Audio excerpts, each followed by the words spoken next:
Bea Kamal Kanur Online TV mi jiram jidit gore jin be subscribe kami e jiram jidit gore ba ano bi nyakne ko ken arache me mi jiram jidit ba gore jin be subscribe ka bi notification bell killo da me bi je twany ko bi ranten konte ba nonga gwasa danan pai ka ladrech angude lesken bi kan chwa shupka ji ka pes ka bi cho twany bi cho ling am la rode rewech man bal ninga jan gwasa me aler lera me shala do sha shisha kenatin chat ka jangok rewe kawil de yenanen ti shisha ti gomo ki tonya la metke ki tonya la matke amen kana gwar ke wuni ke ngwan man kene wuni ko jan gwasa la ken tam dien la ken wiya nang tin chalare cha jangok rewech ka a wil ka bargazal eno shaka bulat kana torewich rien mishalat kwer we ke mayor kanos bargazal jetin mask chet katap a wone ka shisha netin kwake shaka kap chong rewich she kwer ne dud mo majok che dul dia tin mask shisha netin ke tap ka kwang kiene dorlat kan gwasami chejagak shelat bendo shetidia ten tie keje chaka kapchong lada je eno shisha ador mi jek mi yanas kanong anat jot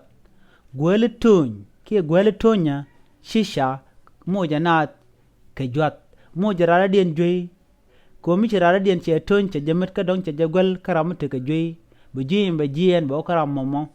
ka dong ram motele je jwe ni won ka jwada to jiga ka ma shisha ka gwele dien ka gwada dana masnatin lar ma joke nene ajen duob en kemne shisha chonga je enimi wu ken mas ke gwas e gorken bukana mastin shebu gwa betie ka wacha wil gone yo bukana lingana me en ram goro madare wich awil be jien be mat gwade mi chab jiktinen wine e katiro dien jogre wich awil akawro dien nakan tongamo chine goro to be let karami bi joy bi jek rewi kawilan gwasama kagwine no chisha chejan la dung nyagasa mo chejan la dung nyagasa mo karwade tega tengwan te deran ka gat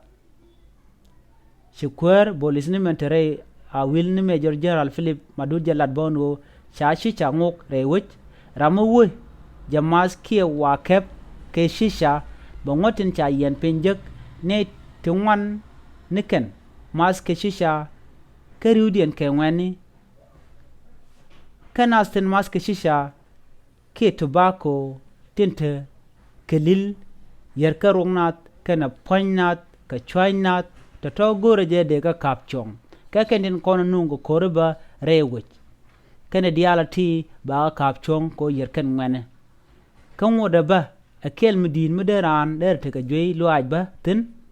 ke cancer kena bai ko chiran de yegwa ke de ran mo ba kazuma mi shiram tin ka gwas min ba en rami len mi shit kana me bi goro jin bronan ka awil ke bi jin ram koch mi bi lanati go ko chi chiang ndana yernat rewich shi bi nywa ka naskel ka shi bi jawo ba dop goren wo bi ling riede me cha shisha cha jangok rewi ka wil ka bar gazal an kajan gwas mi jiram jidit gore jin bi subscribe karo jamba awuka region kokien ke kantin kokien ko terambila mat katap ke shisha ko kende tie kana kono yarka chiang ya te kamal bye bye